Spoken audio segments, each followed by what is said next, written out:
Good morning. Welcome to Chabad House Conversations. This is our first episode, our inaugural episode. We'll see how it goes. I'm here with Marty Cohen. Hello, Rabbi. I've known Marty for how many years now? 8 years about? Maybe a little less. A little less than 8 years? More Probably or 8 less. years. So Marty is, you look into Marty's big blue eyes and you know he's a sincere dude. How did I get Marty?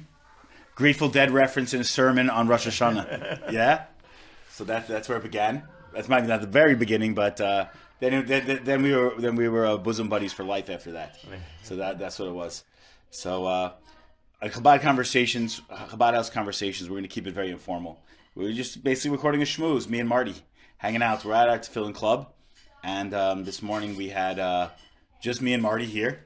So I said, what better time to do a little recording for our podcast, for our first section on our podcast. So Marty, tell me about your Jewish background. How'd you grow up? I grew up on the island as a conservative. What city did you grow up in? With Temple Beth Shalom in Roslyn. Right. Okay. Where did you grow up? What town? Oh, Searingtown, which is right by Right. there. Okay, and I went to Hebrew school. I was bar mitzvahed. I didn't continue after that. That was it? That was kind of it. My sister had been gone on to Hebrew high school and Jewish confirmation, and I considered doing it, but I knew that my sister at one time wanted to give it up, and my father said, you begin something, you got to complete it, so she had to complete it, and I was willing to start, but I said to my dad, listen, in the event that I do want to give it up, can I? He said, no, you have to complete. So I didn't start. I say you didn't start because you didn't complete. Which maybe, now I feel a little differently about, but, at the time as a kid, that was the choice I made. Your family was like big philanthropists, right? You said. I had, in the past, my father and mother, we kind of struggled a little bit, but in the past, yes, my I guess he's my great uncle and aunt were big philanthropists. On your father's side? On my mother's side. To Federation, and there's a room, a gallery in the 92nd Street Y that has their name on it. Wow. There's a meeting room in the Federation building that has my my great uncle's name on it as well. Wow. Yeah. That's pretty awesome. Yeah. So, how did you get connected to Chabad? What was the first connection? It wasn't me. No, it wasn't you. I was out of college working my first job in Brooklyn. Marty's a Syracuse man. Yes. I'm an Orange man. I was working on Flatlands Avenue in Brooklyn. And one Friday, a Hasidic Jew came in. You want to say the Shema? You want to wrap tefillin? And I said no. Okay. And then he came the next week. And You said no the first time? the first time I said no, I was like embarrassed a little. Right. I was a kid. Right. But the second time I said, okay, I'll do it. And when I did it, it brought back everything I learned in Hebrew school, and things in my mind I liked, okay, and I felt good after. And he gave me the Rebbe's Thought for the Week. They used to give out a little handout, right. It changed weekly. Right. And I read that, and I really liked reading it. So the next, then he came the next Shabbos, Erev Shabbos, and I did it again because pretty much I wanted to read the Rebbe's Thought for the Week. Wow. Okay, so that's that. Oh, and then Passover came, and he came, and he had a small box with shmur matzah. I never had a shmur matzah before. At that point, it was the first time. First time. And, I love the shmur matzah. And, so that was like my first real taste. It's like came for the tefillin, stayed for the Rebbe's thought. Then the shawarma matzah got you in. Yeah, and That's so I'm going to fast forward to the next thing, Yep. which was I was older, I was married, I was actually out of work, but I was flea marketing, and on Fridays I did a flea market outside the courthouse in downtown Brooklyn. Yeah. Okay, and we were there every Friday. And one Friday, when I was not having a particularly good day, a young Hasidic guy comes to my table and asks me if I want to, say the Shema. Do I want to wrap the film? Am I Jewish? And I said yes. And he had like flaming red beard and young guy. And I said yes. And we wrapped the film. It changed my whole outlook on the day after. I loved it. And he started to come by every Friday, and I got to know him.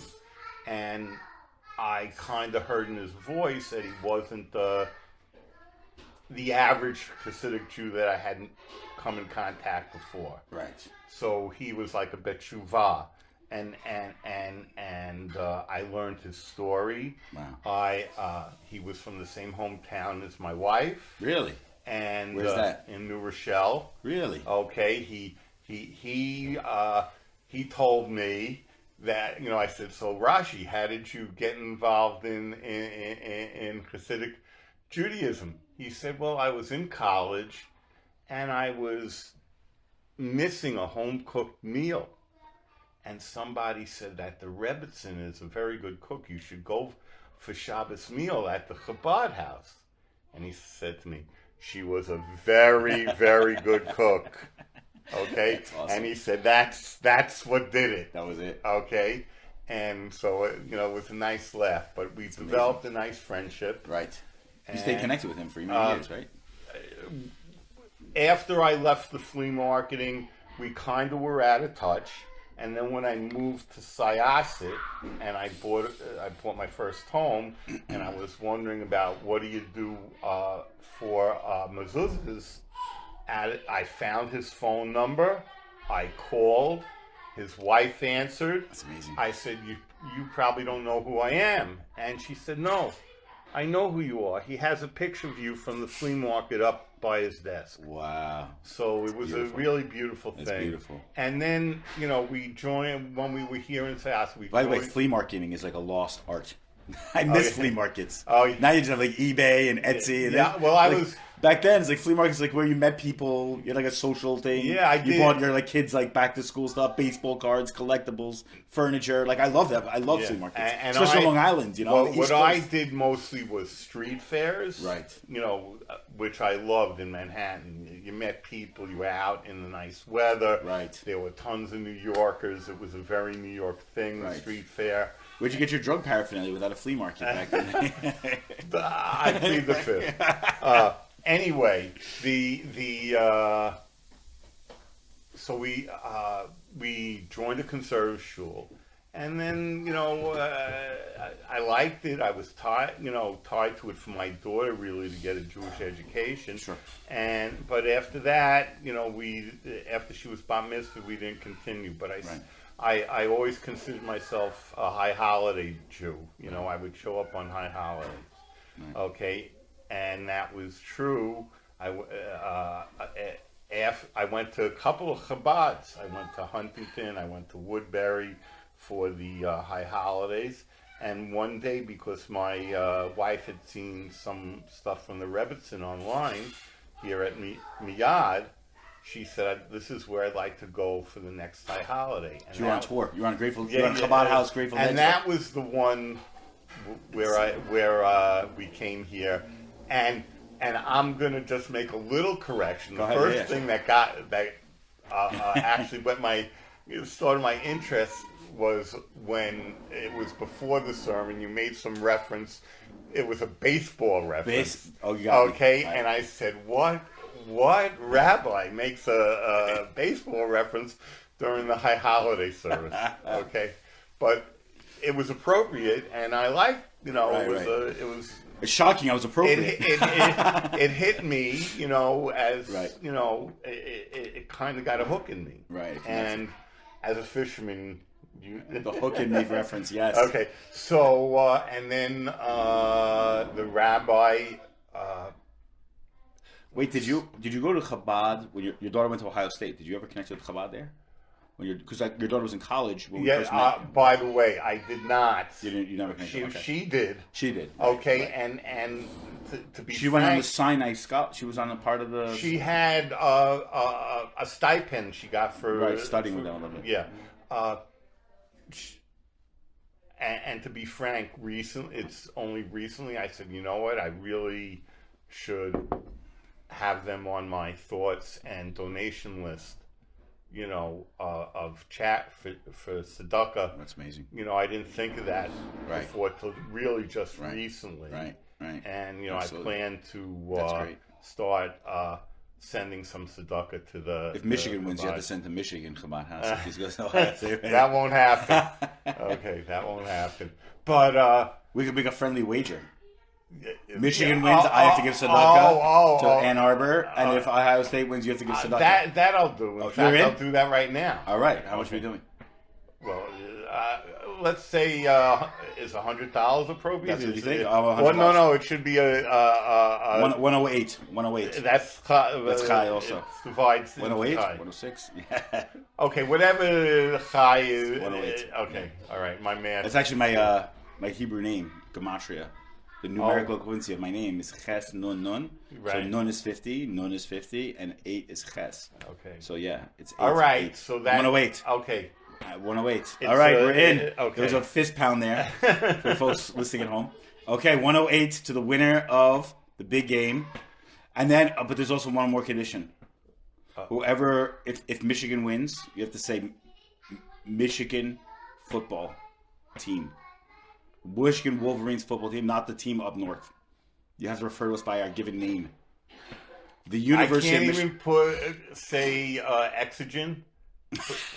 Because if you go to Ohio, whenever I will say the whenever the team up north is coming to town, all the M's are crossed out as an X. Right. So you have to say the full name of the University of Michigan Wolverines football team, and I will say not Oh, Ohio. it's gonna hurt. It's gonna hurt. Okay. But okay. We're in. All right. Listen, Awesome. my daughter will be very upset. Okay, it'll have to happen though. We'll have it on recording for everybody. But anyway, it was that first high holiday service, and I just knew that you were somebody I wanted to be around. And by being around you, I have found a much deeper sense of spirituality, connection to Hashem, because I always, in the past, I thought my going to high holidays was like a hedge, you know. But I don't feel that way anymore, because then it was like almost like well, do I believe or not believe? And I was hedging. Okay, you know, just in case. Just in case God is okay, there. And now I don't feel that way anymore. That's beautiful. Okay, and as you know, I've been rapping to fill-in. So that means your bet paid off then. Okay. So your hedge was right. Right? Okay. Yeah, you can look at it that way. Yeah. You don't have to look at it like you were negative. You have to look at it like a positive thing. Like, Yes. you know, you hedge, and then like, oh, wait a second. The bet paid off. Yeah. Like, I really have a connection. There really is Yiddishkeit alive in my neshama, my soul, and that's where it is.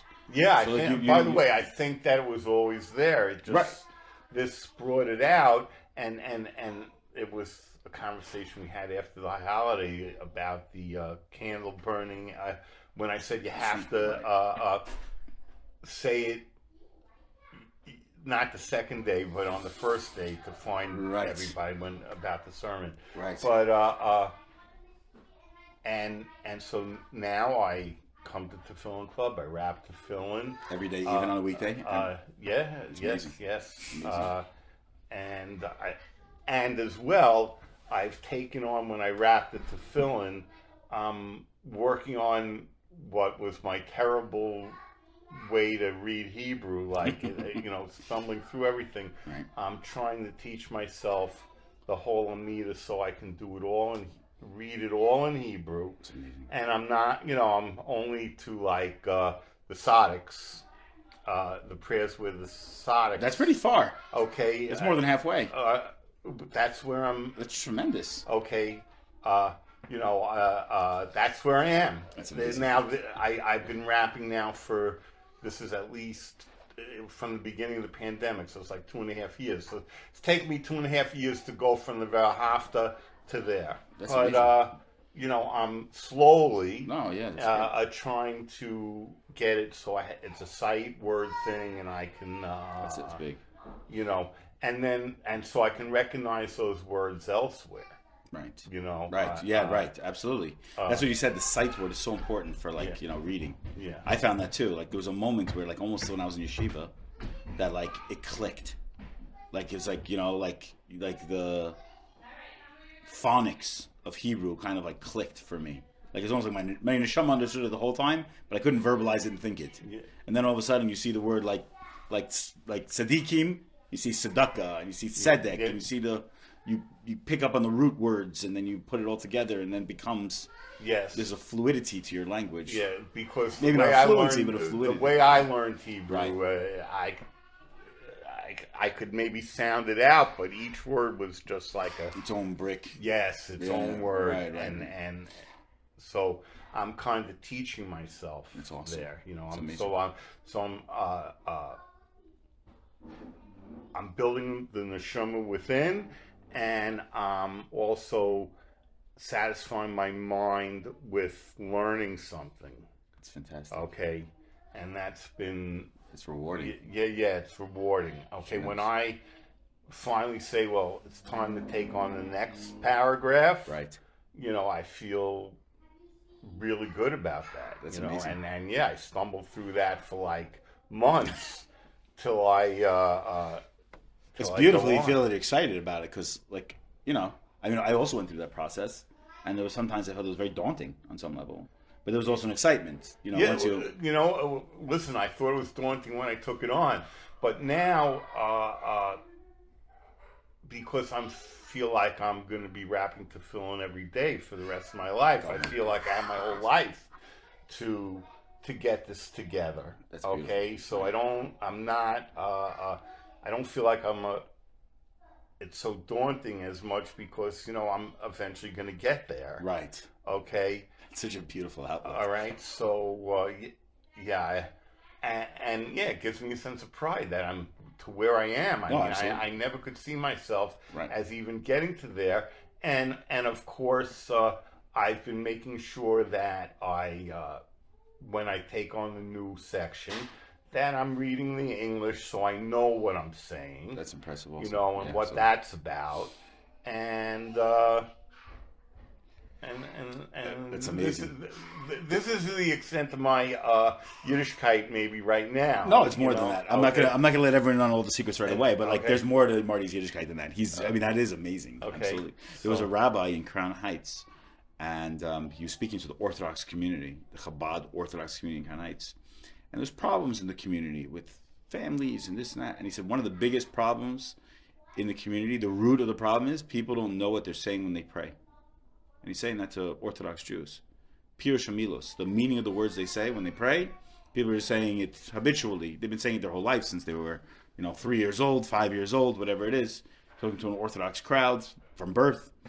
And he said one of the root problems is that when people pray in the morning, they don't know what they're saying. They don't know the meaning of the words as they come out of their mouth. They don't focus on it. And he says, if you focused on it, how different would your day be? How different would your consciousness be, knowing how beautiful these words are and how relevant and meaningful and powerful and sometimes mournful and sometimes exuberant with joy. And it's that would change your day. That would change your outlook. Would you react to your wife the same way? Would you react to your children the same way? Would you react to your boss the same way? If you had that as the foundation of your day.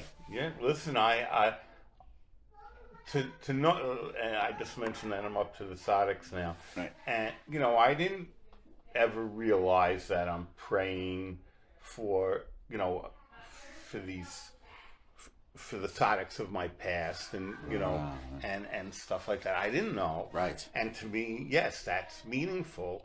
And just to go back a little, when I started rapping to film, I felt this connection to Judaism, that I'm doing what people did for centuries, okay? And here I am, I'm doing it. I felt this intense connection to the past, which is really something that moved me. Absolutely. Okay. Absolutely. It's like these you feel like you're part of like this chain, or this thread that goes back to like eternality. Absolutely. You feel eternal that when you was go. a huge, Right. huge I felt something similar. what I felt internally, Right. okay, about what I was doing. When I first rapped to film, also I felt this like feeling of like ancientness, but like presence at the same time, like almost like brought into the moment, where it wasn't just like me as like this, singular individual in the moment of time, but rather it was a singular individual, this like thread of time that's connected to something eternal beyond the scope of what my consciousness you was. feel connected to it. Yeah, I was, in my head, maybe I was viewing myself in some shtetl,